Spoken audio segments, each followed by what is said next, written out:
two particles A and B are moving on two concentric circles of radius R1 and R2 with equal angular speed.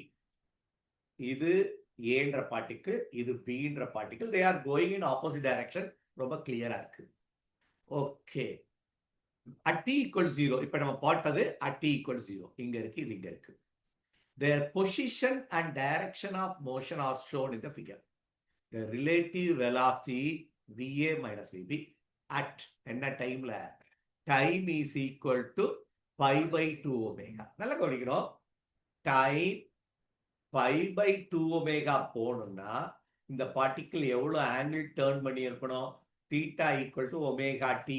omega into pi by 2 omega. அப்போ omega omega cancel ஆகி இந்த particle pi by 2ன்ற angle turn ஆயிடும். நல்ல யோசி. அப்போ இந்த first particle pi by 2 turn ஆச்சுன்னா இந்த டைரக்ஷன்ல A இருக்கு. இந்த பார்ட்டிக்கிள் pi by 2 போயிடுச்சுன்னா ரெண்டாவது பார்ட்டிக்கிள்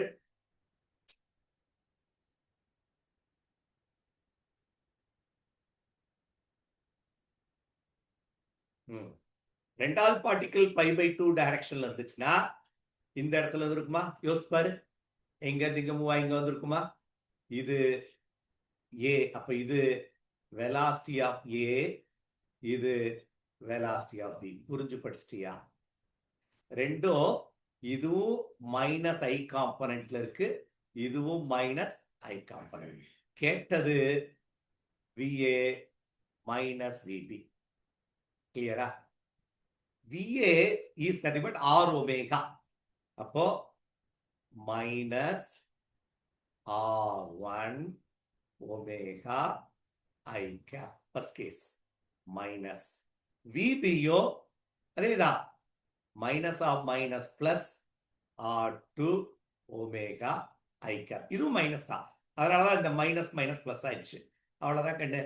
சேஞ்ச் இன் வெலாசிட்டி இப்போ will take omega out.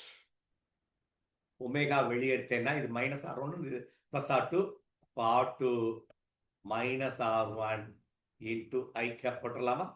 The answer is C only, no? C.